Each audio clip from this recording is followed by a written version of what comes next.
なんですって？韓国人が1000人が死んだんですって。嘘じゃないですか。嘘話。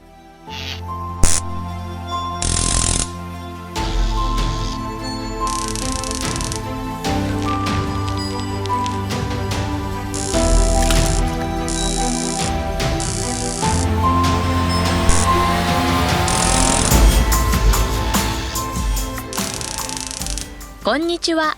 皆さんのコアトーリーです。最近冬になるし、暖房をたくさんあげるから室内がたくさん乾燥するじゃないですか。それで今日は加湿器の話をしようと思います。映像では難しいことはすべて除き、簡単に加湿器について皆さんと一緒に私と韓国で起きた変な話をしてみようと思います。加湿器会社で教えてくれない加湿器の話を今から始めます。今、皆さんが息をしている空気の中に含まれている水蒸気の量を湿度と言います。平均的にして 40% から 60% 程度が一番楽だと話していますが、つまり湿度が 60% より高く上がったら、気分も悪くて不快指数が上がります。湿度が多くなると細菌やカビが増加し、壁にカビが生じており、住宅価格もかなり下がります。そしてまた湿度が低いと肌が乾燥してきて、ウイルスがもっと活発に活動をして病気になりやすくなりますが、年を取れば一番怖いのが住宅価格が下落することと病気にかかるのです。気をつけなければなりません。これが全部湿度と関係あります。もともと夏に湿度を減らすためにはクーラーや除湿機のような別途の品物が必要です。しかし再び湿度に上げるのはこのような機械が全て必要ありません。湯沸かしや洗濯物を干してシャワーをしたり換気をしても湿度は 10% 程度は簡単に上ることができます。では加湿器はどうして使うのでしょうか。それは湿気を上げるのに最も優しくて一番早くて清潔な方法だからです。清潔についてちょっと議論があり得ます。私たちは加湿器の使用方法について知識がなく、うっかり使用すると毒になることもあるし、ひどい場合は生命に影響を及ぼすかもしれません。ちょっと危険な製品でもあります。それで皆さんがこれを必ず知っていらっしゃったらと思ってこんな加湿器の話を用意しました。皆さんも例外ではありません。もし加湿器を間違って使ったら一番悪い場合はどうなりますか？もしかして死亡できますか？当然あります。では一人くらい亡くなったのでしょうか？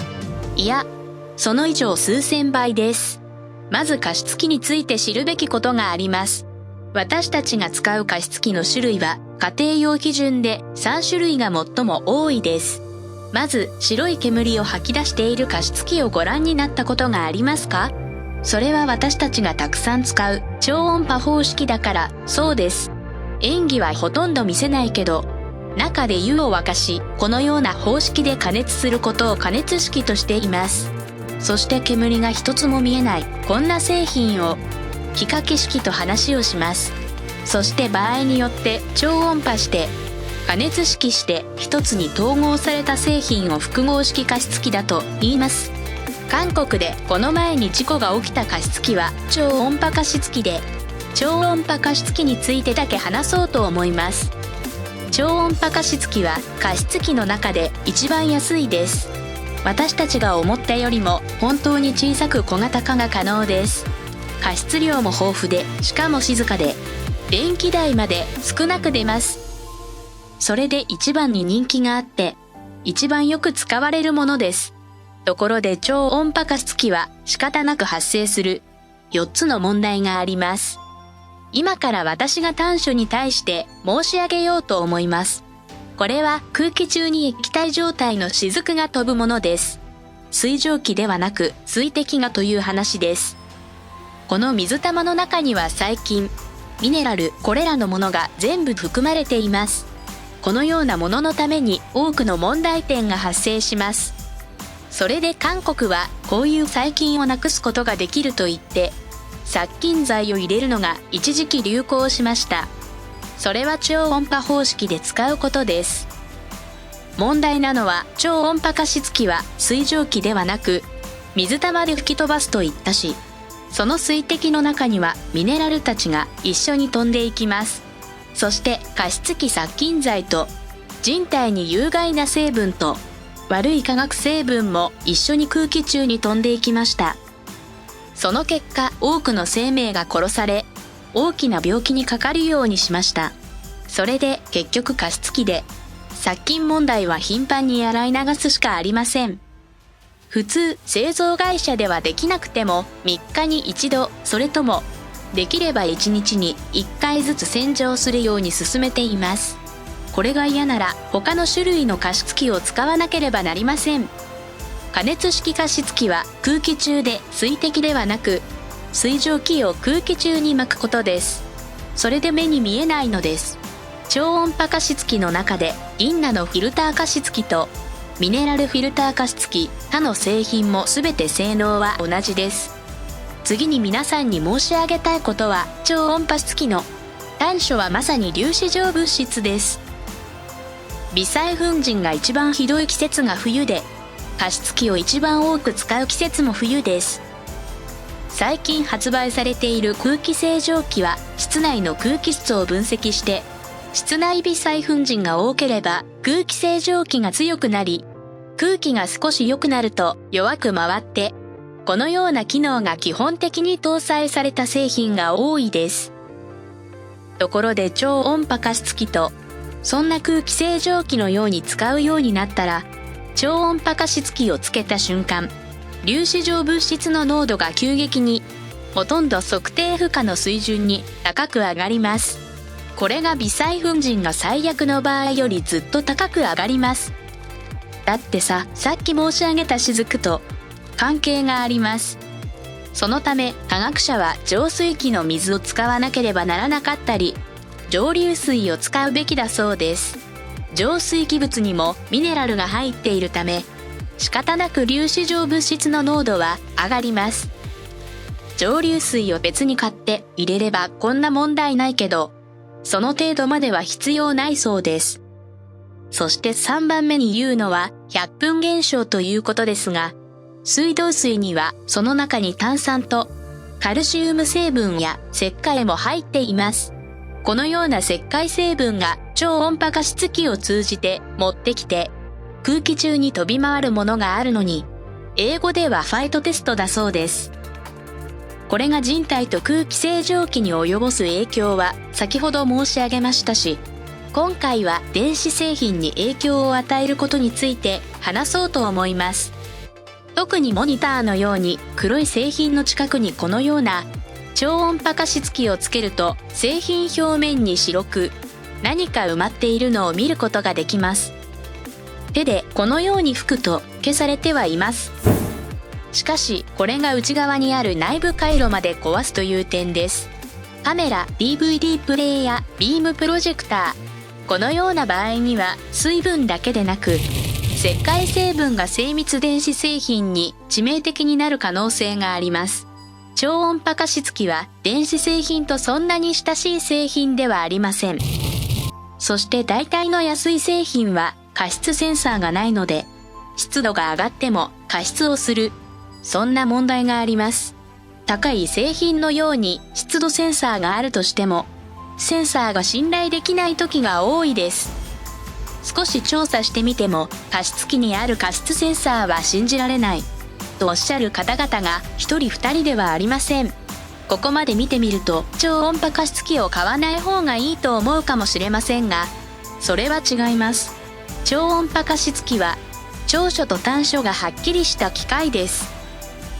長所は小型で湿度量も高めることができるし、静かで電気を少なく使うことで、短所は洗浄をしょっちゅうしないと細菌問題が深刻だということです。空気清浄機とともに使いにくいし、電子製品を故障させたり型加湿に問題があるということです。それで皆さんにコントロールできることは、敏感な電子製品とすぐそばに使わないでください。また頻繁に洗ってあげることが重要です。それで超音波加湿器を購入する際にはどれだけ掃除するのが楽か、これが本当に重要です。そしてまたもっと大事なのは、皆さんがこんなによく掃除できる性格がラーメンを使ってもいいです。でも掃除が面倒だったら使ってね。しない方が健康にいいです。そして消毒のためにアルコールやお酒を入れる方々がいるのに、とても危険な冒険です。超音波加湿器にアルコールを入れると消毒された病原の匂いがします。病院の匂いがしてもっと元気になるのは間違った考えで、過度なら酔っ払ったり飲酒運転で摘発も可能です。想像力が豊かな男性の中には一人で酔っ払うために加湿器にお酒を入れて冷水する場合もあります。また韓国女性の中には気分転換のために芳香剤を入れる事例も発見されているが、それも命を縮めることだということ肝に銘じてください。芳香剤は危険な化学製品でできて香りは良いかもしれませんが、それもまた体を早く死なせる危険な方法です。間違った医学常識で健康のために乳酸菌や牛乳を入れると家の中が有害菌でいっぱいです。韓国で2011年ものすごい事件が発生します。英国のオキシー会社がテレビ CM に超音波加湿器を洗浄液体を販売すると広告をしました。韓国人はテレビ広告だけを信じて購入する人もいました。自分の健康を考える人は誰でも購入しました。特に妊婦と子供と患者がいる家庭も誰もが購入しました。価格も700円から1000円程度で価格が安いました。スーパーマーケットには目によく見えるところに陳列が良くなっていました。家族の健康を愛する人は誰でも購入しました。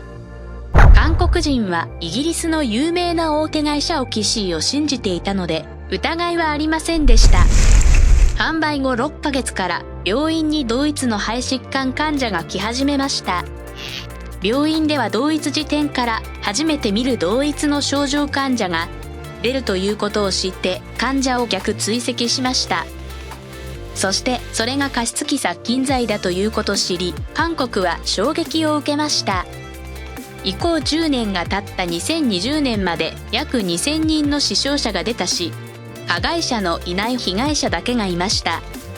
もちろん被害補償も受けていないし、韓国政府が若干の支援をしてくれました。結局今まで苦しむ人もいれば死亡した人もたくさんいました。これは韓国人のみならず世界中どんな人も有名スーパーマーケットの陳列台の製品で死亡することがあります。韓国はとんでもない事件で約1000人が死亡し、今まで苦痛を受けています。そして今までも民事訴訟と刑事訴訟をしてますけど、いつ終わるとも知らずにいます。今日の結論。超音波加湿器には純粋な水だけ入れて毎日洗浄するのが一番賢明な考えです。次の映像が楽しみになるといいです。購読を押してください。映像に良ければ良いほど、次の興味深い映像を早くアップできるようにします。たくさん意見ください。修正する日本語がありましたら教えてください。韓国の知りたいところを質問されたらしっかり調べてお知らせします。ありがとうございます。今まで皆さんのコアトーリーでした。